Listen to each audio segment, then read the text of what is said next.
तर आज पुन्हा एकदा या रविवारी यूट्यूबच्या माध्यमातून आपण भक्ती करू शकतो, म्हणून देवाची स्तुती करूया। आजच्या विशेष भक्तीमध्ये आपल्या सर्वांचं स्वागत आहे आणि माझी खात्री आहे की आपण आजच्या या भक्तीमध्ये मोबाईलच्या द्वारे, लॅपटॉपच्या द्वारे, टॅबच्या द्वारे किंवा LED टीव्हीच्या द्वारे सहभागी झालेले आहात। पुन्हा एकदा आपल्या सर्वांचं मी स्वागत करीतो। यावेळेस प्रार्थना करूया। पवित्र पवित्र सर्वसमर्थ आकाश आणि पृथ्वीचा निर्माण करणाऱ्या महान पराक्रमी देवा, आम्ही स्तुती करतो तुझ्या नावाला आम्ही गौरवितो, कारण तू आमचा जिवंत परमेश्वर आहे, आमची काळजी घेणारा, आमचं संरक्षण करणारा, आमचं मार्गदर्शन करणारा, आम्हाला लागणारी तुझी शक्ती, तुझं बळ, तुझी कृपा पुरविणारा तू आमचा परमेश्वर आहे आणि आम्ही तुझी स्तुती करीतो, तुझ्या नावाला गौरवितो। आजच्या या विशेष भक्तीमध्ये, प्रामुख्याने मायवारच्या या भक्तीमध्ये तू आम्हाला ही संधी दिली की आम्ही तुझी स्तुती करावी, तुझा गौरव करावा, तुझा जय जयकार करावा। होय सर्वशक्तिमान देवा, आजचा संपूर्ण दिवस आणि ही भक्ती आम्ही तुझ्या हातात सोपवून देतो। आमचं धन्यवाद ख्रिस्त, तुझ्या पवित्र आणि गोड नावात प्रार्थना केली म्हणून आहे, आमेन। यावेळेस मी स्तोत्र 135 मधून वाचत आहे। स्तोत्र 135। परमेश्वराचे स्तवन करा, परमेश्वराच्या नावाचे स्तवन करा, परमेश्वराचे सेवक हो, स्तवन करा।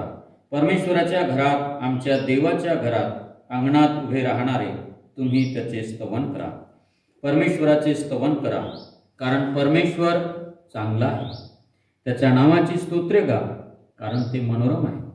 कारण परमेश्वराने आपणासाठी याकोबाला निवडले, आपले स्वतःचे धन होण्यासाठी इस्रायलास निवडून घेतले आहे। परमेश्वर थोर आहे, आमचा प्रभू सर्व देवापेक्षा थोर आहे, हे मी जाणतो। परमेश्वराला जे काही बरे वाटते ते तो आकाशात व पृथ्वीवर, समुद्रात व सर्व जलाशयात करीतो। तो दिगंतापासून मेघ वर चढवितो, पावसासाठी विजा उत्पन्न करीतो, तो आपल्या भंडारातून वारे बाहेर आणतो।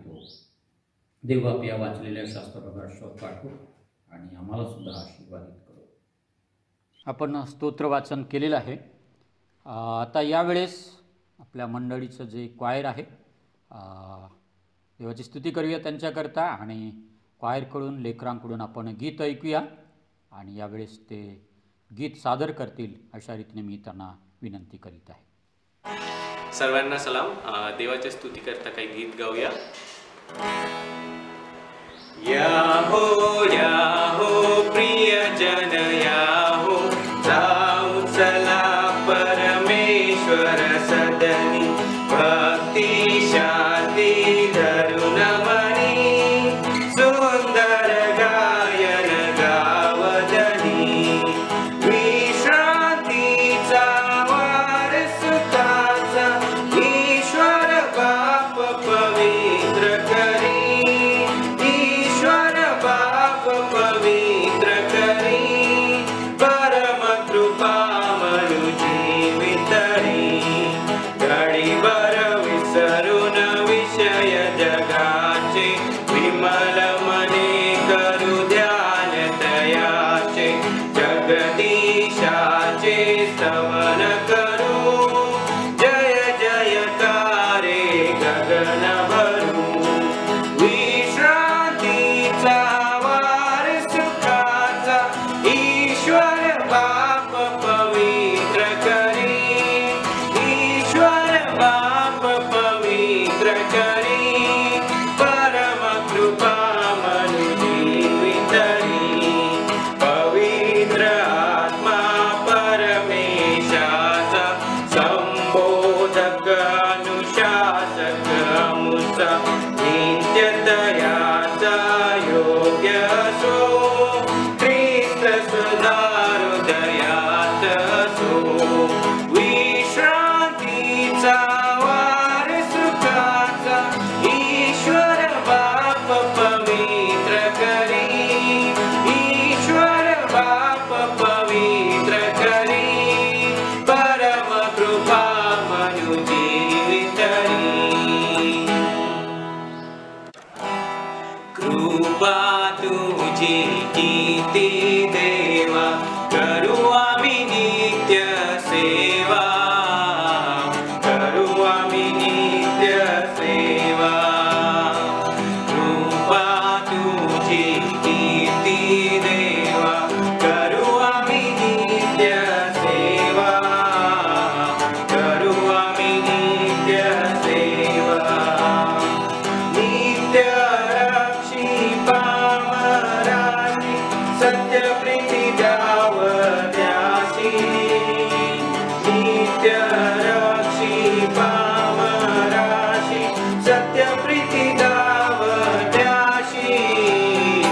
सेवा करू आम्ही नित्य सेवा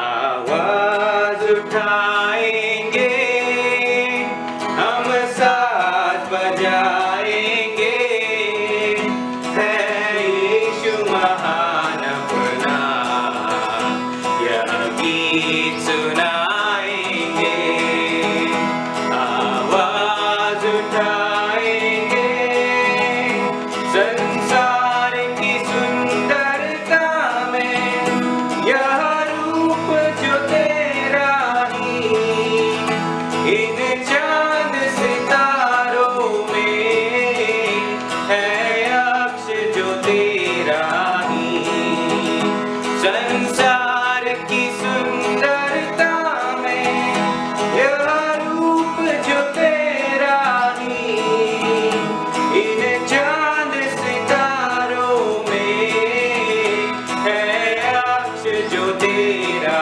ही महिमा की तेरी बातें हम सबको बताएंगे है यीशु महान अपना यह गीत सुनाएंगे आवाज उठाएंगे ना देख सका हमको तू पाप के सागर में और बन के मनुष्य आया आकाश से सागर में ना देख सका हमको तू पाप के सागर में और बन के मनुष्य आया आकाश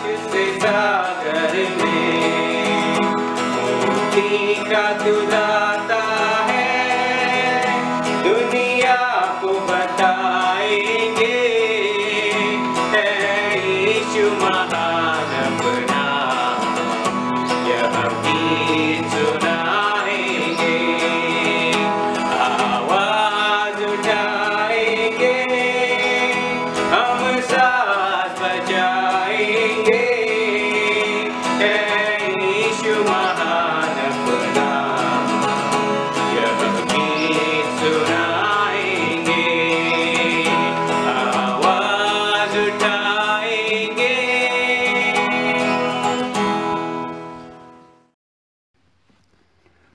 देवाची स्तुती करूया. क्वायरकरिता त्यांनी उत्तम अशा प्रकारचे गीत सादर केले आणि आपल्याला ऐकण्याची संधी मिळाली. मी त्यांचे आभार मानतो. प्रेषितांचा मतांगीकार वाचन करूया आणि ज्या अर्थी तुम्ही आपापल्या घरी आहात त्यावेळेस तुम्ही तुमच्या जागेवर जितक्यांना शक्य आहे तितक्यांना तुम्हाला उभं राहता येईल. उभं राहून आपण प्रेषितांचा मतांगीकार सोबतच सर्वजण म्हणूया. सर्व समर्थ देव जो पिता आकाश व पृथ्वी यांचा उत्पन्न करता त्याचवर मी विश्वास ठेवितो आणि त्याचा एकुलता एक पुत्र येशू ख्रिस्त आमचा प्रभू जो पवित्र आत्म्याच्या योगाने गर्भरूप झाला कुमारी मरियेच्या उदरी जन्मास आला पंतय पिलाताच्या वेळी ज्याने दुःख भोगिले ज्याला वधस्तंभावर खिळले जो मरण पावला व ज्याला पुरले जो मृत लोकात उतरला व तिसऱ्या दिवशी मेलेल्यातून पुन्हा उठला स्वर्गात चढला आणि सर्व समर्थ देव जो पिता याच्या उजवीकडे बसला आहे तेथून जिवंतांचा व मेलेल्यांचा न्याय कराव्या जो येणार आहे त्याचवर मी विश्वास ठेवितो. पवित्र आत्मा पवित्र सार्वत्रिक मंडळी पवित्र जनांची सहभागिता पापांची क्षमा देहाचे पुनरुत्थान आणि सार्वकालिक जीवन यावर मी विश्वास ठेवितो. आमीन.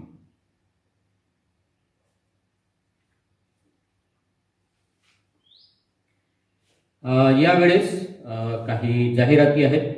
त्या जाहिराती मी वाचून दाखवित आहे. त्या पुढील प्रमाणे पहिली जाहिरात आहे. जिल्हाधिकारी कार्यालयाकडून परवानगी मिळेपर्यंत आपण सर्वजण संडे वर्शिप अर्थात रविवारची भक्ती या पद्धतीने म्हणजेच डिजिटल पद्धतीनेच करणार आहोत. दुसरी गोष्ट संडे वर्शिप करिता विशेष गीत गावयाचे असल्यास मोस्ट वेलकम. चर्चमध्ये येऊन शुक्रवारपूर्वी विशिष्ट वेळेतच गीत रेकॉर्डिंग करता येईल. आपले दान व दशांश नियमितपणे जमा करीत राहावे ही विनंती. संडे वर्शिप प्रमाणेच NMI, NYI व संडे स्कूलच्या ॲक्टिव्हिटीज एवढंच नाही, बॅप्टिझम क्लासेस, बायबल स्टडी क्लासेस हे सर्व ऑनलाईन पद्धतीने करण्याचे आमचे प्रयत्न सुरू आहेत आणि आम्ही त्याविषयी प्रयत्नात आहोत. यावेळेस मध्यस्थीची प्रार्थना करूया. पवित्र पवित्र सर्वसमर्थ आकाश आणि पृथ्वीच्या निर्माण करणाऱ्या महान पराक्रमी देवा, आम्ही तुझी स्तुती करीतो, तुझ्या नावाला गौरवतो की आज तू आम्हाला ही संधी दिली. तुझी स्तुती करावी, तुझं जय जयकार करावं, तुझं गौरव करावं. प्रभू, यावेळेस आम्ही प्रार्थना विनंत्या तुला सादर करीत आहोत. तुझी उपकार स्तुती आम्ही करीत आहोत. मागील दिवसामध्ये प्रभू ज्यांचं वाढदिवस साजरा झालेला आहे त्या प्रत्येकाला आम्ही तुझ्या हातात सोपवून देतो.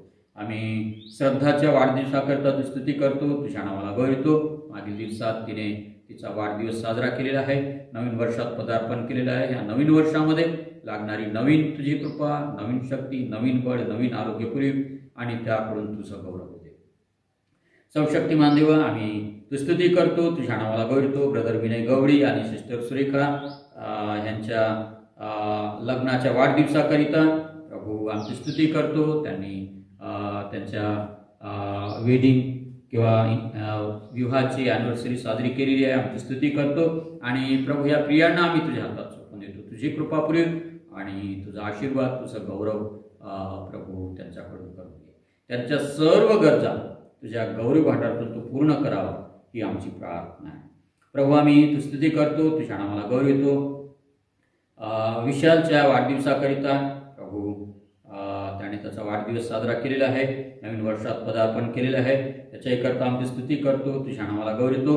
आणि आमची प्रार्थना आहे प्रभू की ह्या नवीन वर्षामध्ये प्रत्येक दिनी प्रत्येक क्षणी पुढे वाढत असताना लागणार शक्ती, लागणार बळ, लागणार आरोग्य, लागणारी तुझी कृपा पुरेल आणि त्याकडून तुझं गौरव दे. त्याच्या सर्व गरजा तुझ्या गौरव भांडारातून तू पूर्ण करावं ही आमची प्रार्थना आहे.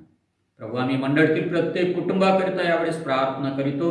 मंडळातील प्रत्येक कुटुंब प्रभू जे घरी आहे, एवढेच नाही, काही कुटुंब अशा प्रकारचे आहेत की ते दवाखान्यातील सेवेमध्ये कार्यरत आहेत, सेवारत आहेत. अशा प्रत्येकाला आम्ही तुझ्या हातात सोपवून देतो. प्रत्येकाचं संरक्षण कर, उत्तम अशा प्रकारचं आरोग्य दे आणि विशेष करून या दिवसामध्ये प्रत्येक कुटुंबाचं प्रभू तुझ्या दिव्य दूतांकरवी संरक्षण करावं ही आमची प्रार्थना आहे. सर्वशक्तिमान देवा, आम्ही आमच्या जिल्ह्याकरिता, आमच्या राज्याकरिता, देशाकरिता, संपूर्ण जगाकरिता आम्ही प्रार्थना करीतो. आणि सर्वशक्तिमान देवा, प्रामुख्याने या दिवसामध्ये प्रभूची परिस्थिती निर्माण झालेली आहे त्याच्याकरता आमची प्रार्थना आहे. सर्वशक्तिमान देवा, कोविड-19च्या या प्रकोपापासून संपूर्ण जगाला तू संरक्षण द्यावं ही आमची प्रार्थना आहे. आणि संरक्षण देणारा परमेश्वर आहे, आम्ही तुझी स्तुती करीतो, तुझ्या नावाला करतो. सोबतच आमची प्रार्थना आहे प्रभू, आंध्र प्रदेशामध्ये ज्या ठिकाणी वायुगळतीची घटना घडलेली आहे तेथील सर्व दुःखित कुटुंबाचं तू सांत्वन कर आणि त्या ठिकाणी प्रत्येकाला प्रभू नवीन विश्वास दे, प्रत्येकाला तू सांभाळ, प्रत्येकाचं संरक्षण कर ही आमची प्रार्थना आहे.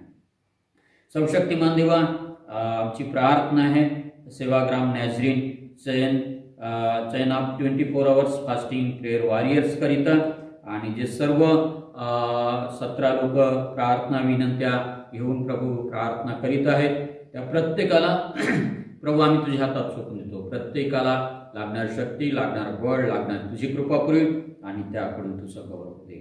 सर्वशक्तिमान देवा, सोबतच आमची प्रार्थना आहे EMD Nazarene pastor chain of 24 hours fasting prayer warriors करिता आणि त्यामध्ये जे 14 पाळक बांधव आणि प्रभू केवळ पाळकच नाही तर प्रभू त्या ठिकाणी दीक्षित पाळकीत बाया सुद्धा सहभागी आहेत. अशा प्रत्येकाला आम्ही तुझ्या हातात सोपवून देतो.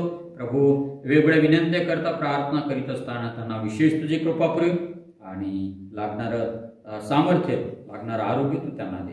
सोबतच प्रभू, आमच्या ज्या सर्व मंडळी आहेत, पाळक बांधव आहेत, विश्वासणारे आहेत, सेवा कार्य करणाऱ्या सगळ्या संस्था आहेत त्यांच्याकरता आमची प्रार्थना आहे की प्रत्येकाला या दिवसामध्ये संरक्षण दे, प्रत्येकाचं मनोबल तू वाढव, प्रत्येकाचा जो विश्वास आहे त्या विश्वासात त्यांनी अधिक आणि अधिक प्रमाणात वाढावं ही आमची प्रार्थना आहे. सर्वशक्तिमान देवा, आम्ही प्रार्थना करीतो बंधू संदीप मुंजेवार यांच्याकरिता प्रभू जी काही ड्युटी आणि जबाबदारी आहे प्रभू ते पार पाडत असताना उत्तम अशा प्रकारचं आरोग्य दे, तुझं संरक्षण दे आणि प्रामुख्याने या दिवसामध्ये प्रभू त्यांना सर्व प्रकारच्या इन्फेक्शनपासून प्रभू त्यांना संरक्षण मिळावं अशा प्रकारे तुझ्या दिव्यदूतांचा पहारा असू दे ही आमची प्रार्थना आहे. सोबतच आम्ही प्रार्थना करीतो मिस्टर यस के लोरे वरिष्ठाचे वडील नागपूर या ठिकाणी असतात आणि त्या परिसराकरिता आमची प्रार्थना आहे. ज्या परिसरात ते राहतात प्रभू त्या ठिकाणी त्यांचं संरक्षण कर, उत्तम अशा प्रकारचं आरोग्य तू त्यांना पुरव ही आमची प्रार्थना आहे. प्रभू आम्ही प्रार्थना करीतो इंग्लंड या ठिकाणी असलेले बंधू रजनीकांत व भारती दांडगे यांच्याकरिता प्रभू त्यांना विशेष तुझी कृपा पुरव, तुझं संरक्षण दे आणि आमची स्तुती करतो की त्यांच्या शरीरामध्ये जीवनामध्ये तुझं कार्य तू सुरू केलेलं आहे. आम्ही सर्व काही तुझ्या हातात सोपून देतो, सर्व काही तुझ्याच गौरवास्तव घडून यावं ही आमची प्रार्थना आहे. आमचा धन्यतारको ख्रिस्त तुझ्या पवित्र आणि गोड नावात प्रार्थना केली म्हणून आहे. यावेळेस आपण जे सर्व घरी आहात आपणा सर्वांना विनंती आहे की हे जे गीत तुम्ही ऐकत आहात हे गीत होत असताना तुम्हाला तुमच्या घरी जे ऑफरिंग आहे दान दशांश आहे ते एकत्र करण्याची गोळा करण्याची ही संधी आहे आणि यावेळेस आपण पालखीबाईकडून आपण मायवारचं विशेष गीत ऐकूया आणि ते गीत होत असताना आपलं दान आणि दशांश देवाच्या भंडारात टाकूया.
स्तुती करूया या उत्तम अशा प्रकारच्या गीताकरिता. दानार्पणावर आशीर्वादाची मी प्रार्थना करीतो. परमपवित्र सर्वसमर्थ आकाश आणि पृथ्वीच्या निर्माण करणारा महान पराक्रमी देवा, प्रभू आम्ही सर्वांनी जे दान दशांश गोळा केलेला आहे त्यावर तुझा आशीर्वाद असले आणि प्रभू ह्या दान दशांश करवी तुझं गौरव व्हावं, तुझी स्तुती व्हावी ही आमची प्रार्थना आहे. प्रत्येकाला तू आशीर्वादित कर. आमचं धन्यता ख्रिस्त तुझ्या पवित्र आणि गोड नावात प्रार्थना केली म्हणून आहे. आमेन.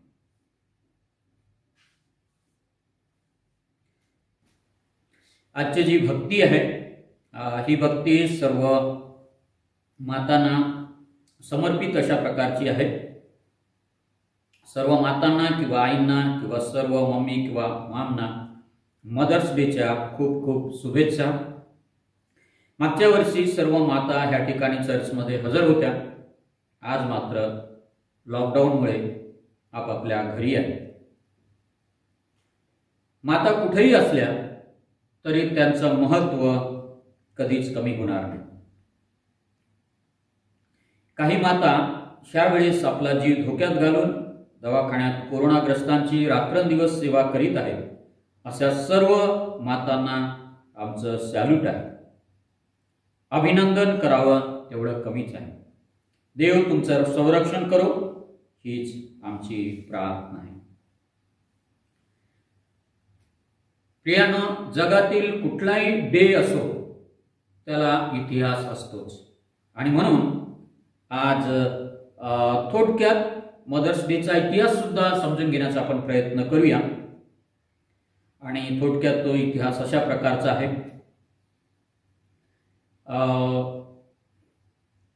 1908 पूर्वी अमेरिका या देशामध्ये जे त्या ठिकाणी वेगवेगळे जमात लोक मध्ये राहणारे लोक होते त्यांच्यामध्ये यादवी युद्ध सुरू झालं. आपापसामध्ये ते त्यांच्यामध्ये लढाई करू लागले आणि मग त्याच्यामुळे काय झालं की अनेक जमातीमध्ये कुटुंबामध्ये आपापसामध्ये द्वेष भावना निर्माण झाली होती आणि मग त्याचा परिणाम अशा प्रकारे झालं की त्या देशाला त्या काळात एक प्रकारे अवकळा प्राप्त झाली होती. आपापसातील द्वेष विसरून सर्वांनी प्रेमाने एकत्र यावं या विचाराने अमेरिकेतीलच पश्चिम व्हर्जिनिया प्रांतातील ग्रुप्टन या ठिकाणी मिसेस ॲना जार्विस नावाची 11 लेकरांची एक माता होती आणि ती माता पुढाकार घेत असते आणि तिने सर्व ज्या माता आहेत त्या मातांनी आपापसातील द्वेष विसरून सर्वांनी प्रेमाने एकत्र राहावे या विचाराने त्या प्रांतातील सर्व मातांसाठी स्नेहदिन पाळण्याचं ठरवलं आणि त्या उद्देशाने त्या भागातील मातांना एकत्र येण्याचे आवाहन केले. त्याप्रमाणे फार मोठ्या संख्येने माता एकत्र आल्या आणि त्यांनी आपसातील द्वेष भावना विसरून नवीन जीवन जगण्याचा निश्चय केला. त्याविषयी त्यांनी लेख लिहिले, वेद आखले आणि ते सर्वत्र प्रसिद्ध केले. ॲना जार्विस ही अँड्रूज मेथॉडिस्ट चर्चची सभासद होती. तिने तिचे जे पाळक साहेब होते रेव्हरंड एच.सी. हावर्ड त्यांना आपला बेत कळविला. पाळक साहेब व मंडळातील लोकांना तिचे विचार फार आवडले. सर्वांनी मिळून 10 मे 1908 ह्या रविवारी मोठ्या प्रेमाने व उत्साहाने पहिला मायवार किंवा मदर्स डे त्यांच्या चर्चमध्ये साजरा केला. त्याची प्रसिद्धी एवढी झाली की त्या रिजनचे, त्या भागाचे, त्या राज्याचे गव्हर्नर विल्यम ग्लासगो यांनी 8 मे 1910 आपल्या राज्यात सर्वांनी मायवार पाळावा अशा प्रकारचं आवाहन केलं. नंतर त्यावेळेचे अमेरिकेचे अध्यक्ष वुड्रो विल्सन यांनी 1914 या वर्षी संपूर्ण अमेरिकेमध्ये मे महिन्याचा दुसरा रविवार सर्वांनी मायवार अर्थात मदर्स डे म्हणून पाळावा अशा प्रकारचं आवाहन केलं आणि तेव्हापासून संपूर्ण जगामध्ये मे महिन्याचा दुसरा रविवार मोठ्या उत्साहाने, मोठ्या आनंदाने आणि आदराने मायवार किंवा मदर्स डे म्हणून पाळला जात आहे. आपल्या भारत देशामध्ये विशेषतः महाराष्ट्रातील ख्रिस्ती समाजात मायवारची सुरुवात किंवा मातृदिनाची ही प्रथा आहे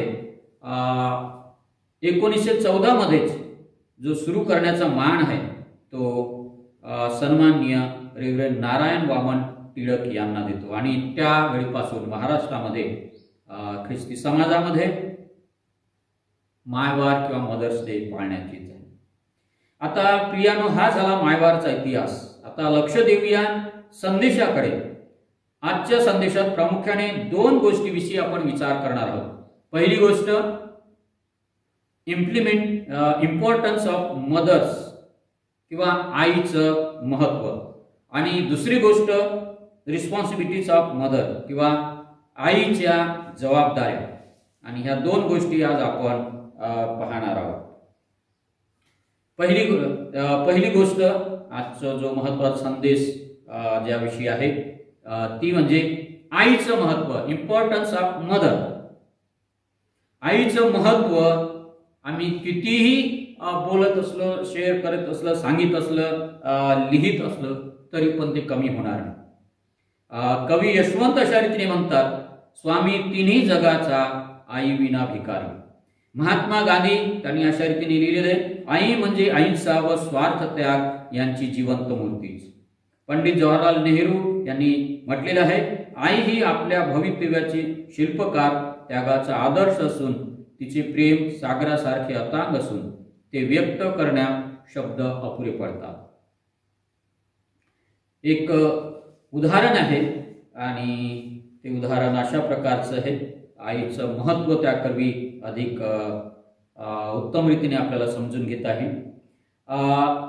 एकदा एका मनुष्याने स्वामी विवेकानंद यांना प्रश्न विचारला आणि तो प्रश्न हा होता की मातेची महती का गायली जाते.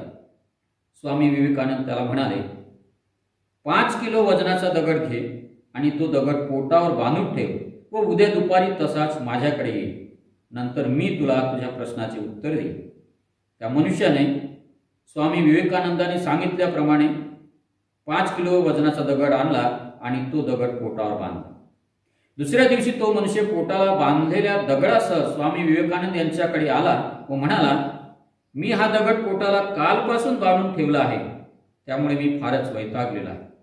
आता हा दगड मी जास्त वेळ पोटाला बांधून ठेवू शकत नाही, कारण या दगडामुळे मला फारच त्रास होत आहे.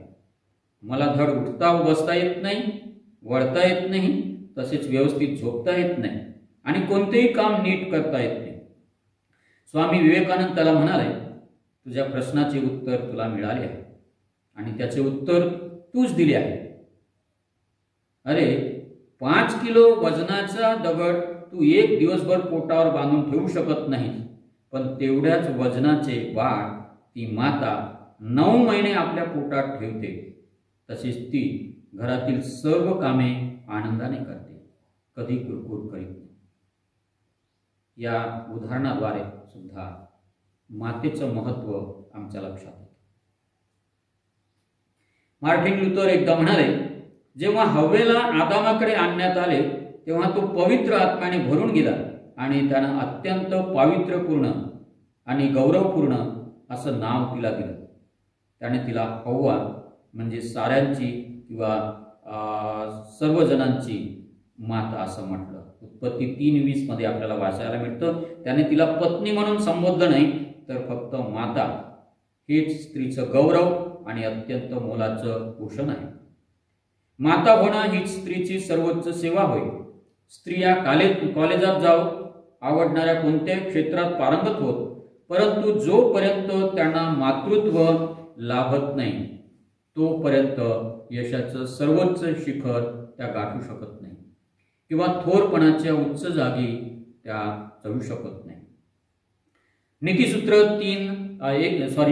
31:10 मध्ये अशा रीतीने म्हटलं आहे, सद्गुणी स्त्री कोणाला प्राप्त होते, तिचे मोल मोत्याहून अधिक आहे. सद्गुणी स्त्री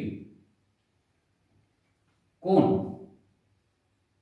सर्वप्रथम ती एक मुलगी असते, अविवाहित अशी सद्गुणी मुलगी असते. आजी आजोबांची ती एक आवडती नात असते. विवाहानंतर विवाहित मुलगी अर्थात एका पतीची सद्गुणी पत्नी होते. सासू सासऱ्यांकरिता सद्गुणी सून असते. एवढेच नाही तर ती दिरांची व नणदेची वहिनी असते. आणि मग नंतर ती तिच्या लेकरांची माता असते, आई असते. कोणत्याही मुलीला सर्वोच्च बहुमान तेव्हाच मिळते जेव्हा तिचा मुलगा किंवा मुलगी प्रथमच आई हा शब्द उद्गारते, तेव्हा आई म्हणून हाक मारते. तो जो प्रसंग किंवा तो दिवस किंवा तो क्षण असतो तोच खरं म्हटलं खरोखरचा मायवार किंवा मदर्स डे अशा प्रकारचा असतो. सद्गुणी स्त्रीचे जे गुणधर्म जर आम्ही विचार केलं तर अनेक गुणधर्म आहेत, जास्त आपण पाहणार नाही, परंतु या ठिकाणी नीतिसूत्रे याचा 31वा अध्याय आणि 10व्या वचनात म्हटले, सद्गुणी स्त्री कोणाला प्राप्त होते तिचे मोल मोत्याहून अधिक आहे. ह्या ठिकाणी आम्हाला वाचायला मिळते की सद्गुणी स्त्रीचे मोल कशा प्रकारचे, तिचं मूल्यमापन केलेले, त्याचं कंपेअर किंवा उपमा अशा प्रकारे दिलेली, मोत्याहून अधिक अशा रीतीने आहे म्हटलेले आहे. खरे जे मोती असतात ते मौल्यवान असतात, चमकदार असतात, उपयोगी असतात, उत्तम ठिकाणी महत्वाच्या ठिकाणी त्याची जागा असते. आईविषयी सुद्धा तेच आहे. आई आणि आईचं महत्व मोत्याहून अधिक आहे अशा रीतीने या ठिकाणी आपल्याला लक्षात येतं.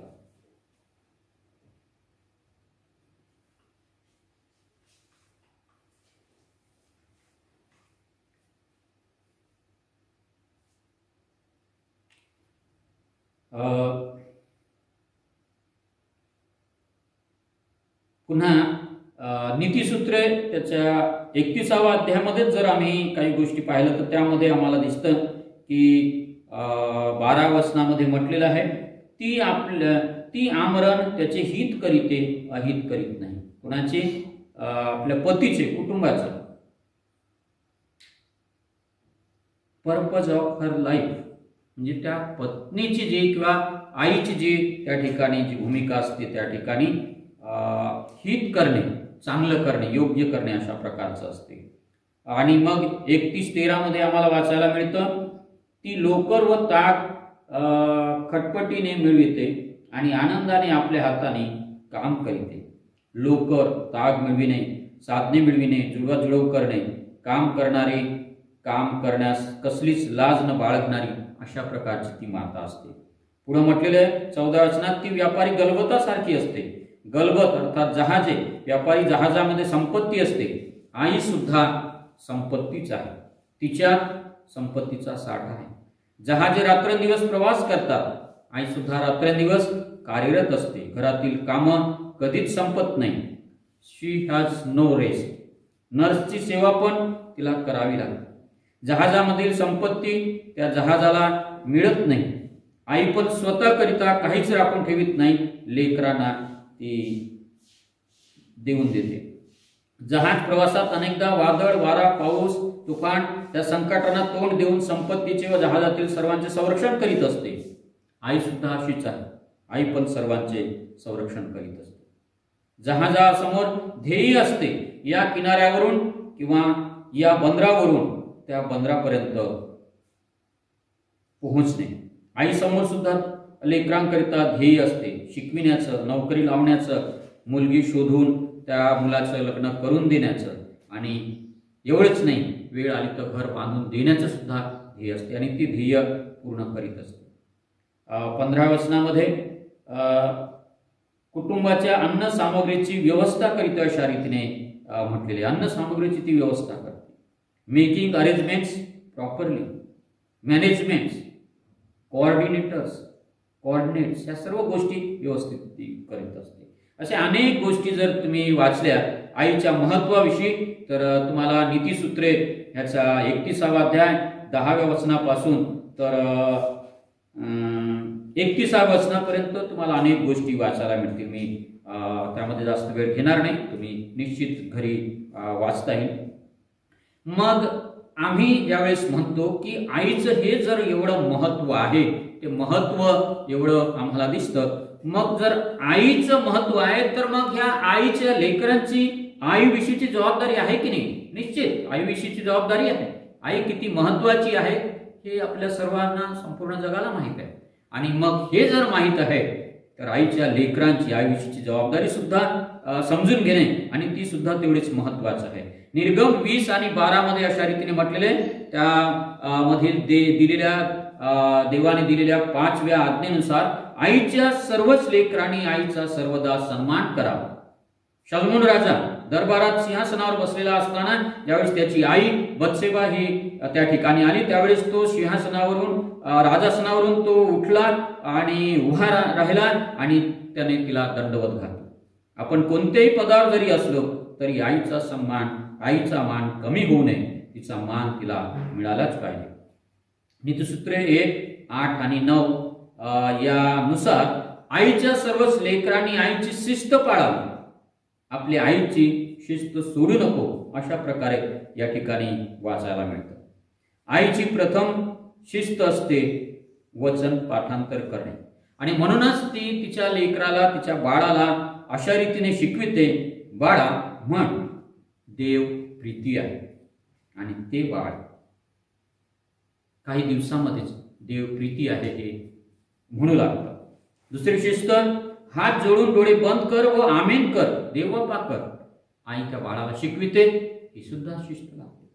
नंतर चर्चला जाण्याची शिस्त, संडे स्कूलमध्ये बसावयास लावण्याची शिस्त, विवाह होईपर्यंत शिस्त पाळण्यात येते, मग मात्र गॅरंटी देता येत नाही. मग शिस्त भंग होते, शिस्त बेशिस्त होते. शिस्त या शब्दाचा संबंध जास्तीत जास्त आईशीच येतो प्रिया. नवीन आलेल्या सुनेकडून एखाद्या कामात बेशिस्तपणाची कृती घडली की लगेच सासूबाई सुनेला टोमणा मारते, काय ग तुझ्या आईने तुला शिस्तविस्त लावली की नाही.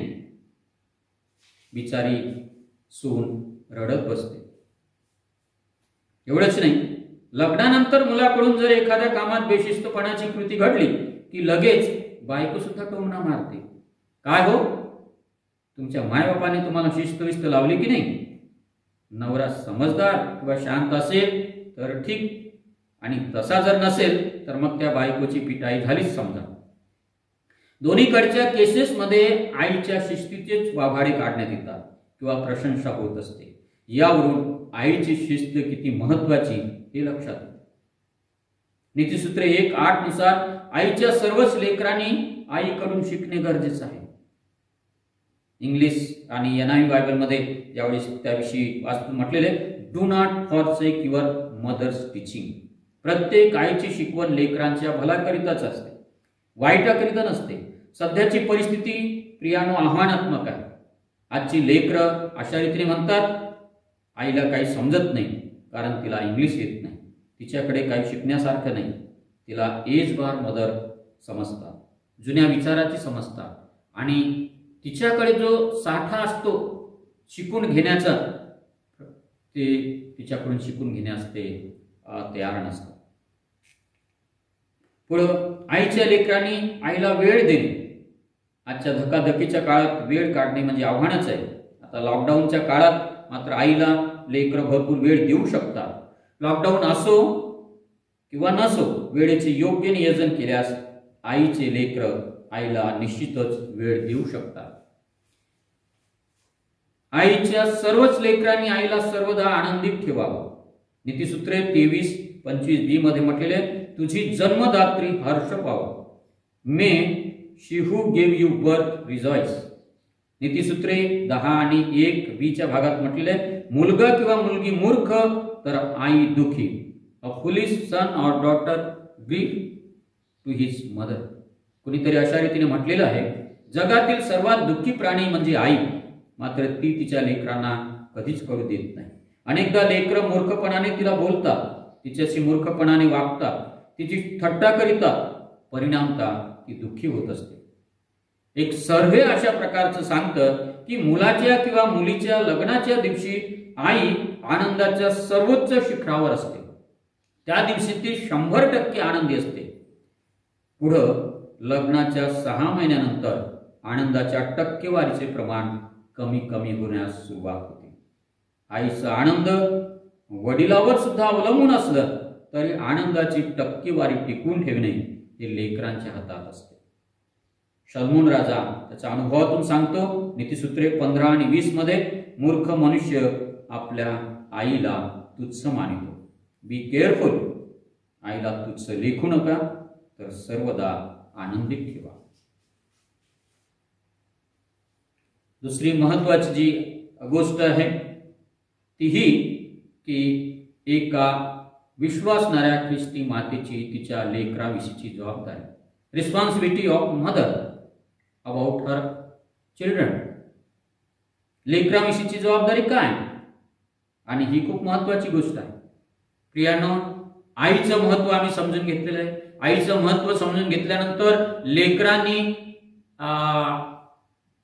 तिचं महत्व समजून घेतल्यावर लेकरांनी कशा रीतीने तिच्याशी वागावं, बोलावं ते आम्ही समजून घेतलेलं आहे.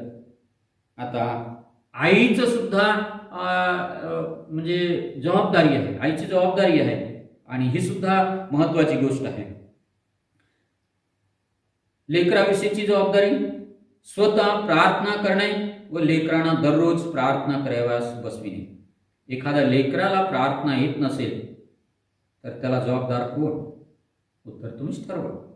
जास्तीत जास्त लोकांचं उत्तर राहील आई ही जबाबदार.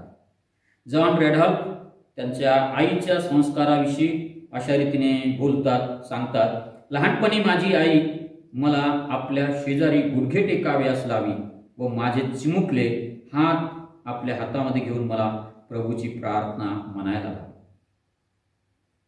दुसरी जबाबदारी, स्वतः बायबल दररोज वाचणे व लेकरांना सुद्धा दररोज बायबल वाचाव्यास बसविणे.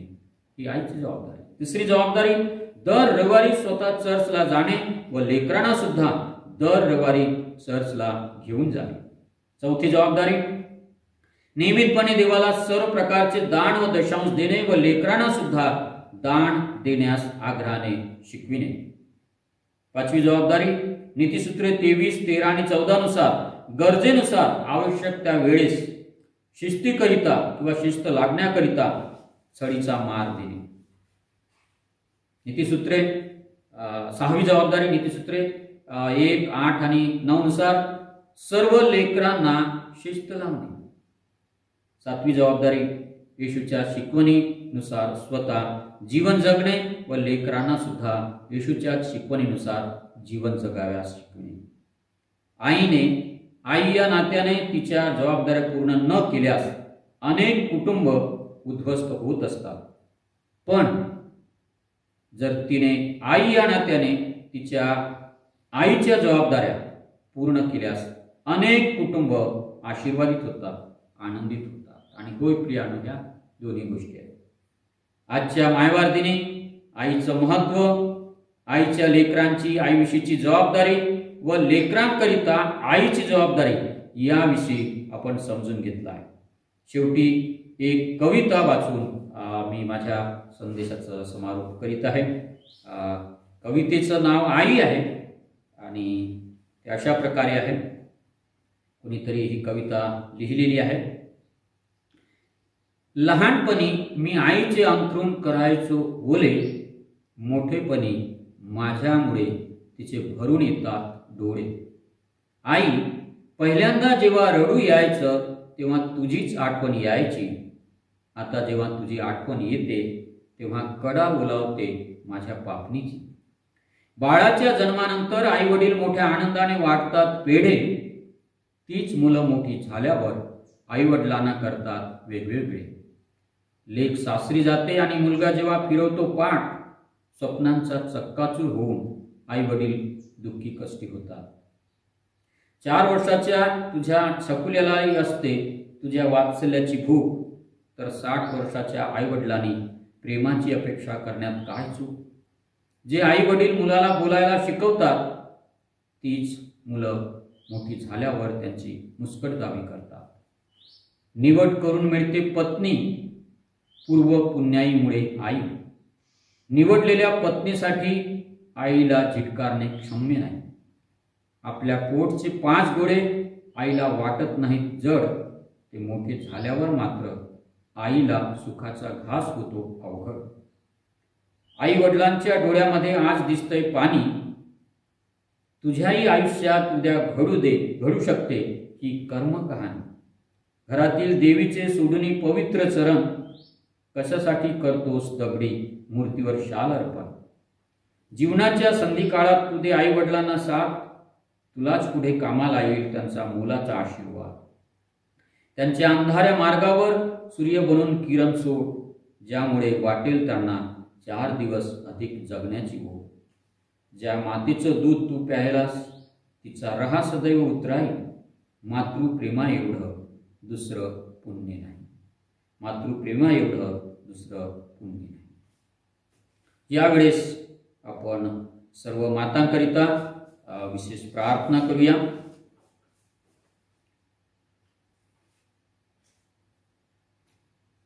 प्रार्थना करतो सर्व मातांकरिता. पवित्र पवित्र सर्व समर्थ आकाश आणि पृथ्वीचा निर्माण करणारा महान पराक्रमी देवा, आजच्या मदर्स डेच्या दिवशी, मायवारच्या दिवशी, मातृदिनी प्रभू, प्रत्येक ज्या माता घरी आहेत, कदाचित काही ड्युटीवर आहेत, वेगवेगळ्या ठिकाणी आहेत, अशा प्रत्येक मातांना आम्ही तुझ्या सामर्थ्याने हातामध्ये समर्पित करतो. तुझी कृपा, तुझी शक्ती, तुझा आशीर्वाद, तुझं सामर्थ्य, तुझं संरक्षण दे. आणि विशेष करून या दिवसामध्ये सर्वशक्तिमान देवा, तुझं सामर्थ्य तू त्यांना दे. उत्तम अशा प्रकारचं आरोग्य दे प्रभू. त्यांच्या लेकरांनी त्यांना आनंदित ठेवा म्हणून प्रभू विशेष तुझी कृपा पुरव. आणि लेकरांना सुद्धा तू आशीर्वाद दे, मार्गदर्शन कर. लेकरांना सुद्धा प्रभू समजून घेण्याकरता तुझी कृपा पुरेल की त्यांनी आईचं महत्त्व अधिक आणि अधिक समजून घ्यावं.